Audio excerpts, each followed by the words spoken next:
Всем привет! Сегодня готовим хлеб без муки, без глютена и без дрожжей.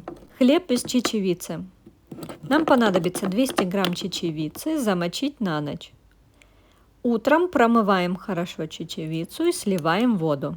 Добавляем соль 1 чайную ложку без горки или по вкусу соду 1 чайную ложку и 1 столовую ложку яблочного уксуса. У меня домашний. Пробиваем все блендером до однородной густой массы. Никакого замеса и ожидания, тесто сразу готово.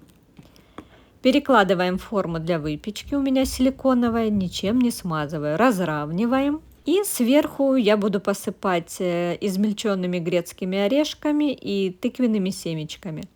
Вы можете посыпать любыми семечками, кунжутом, да или все, что вы любите.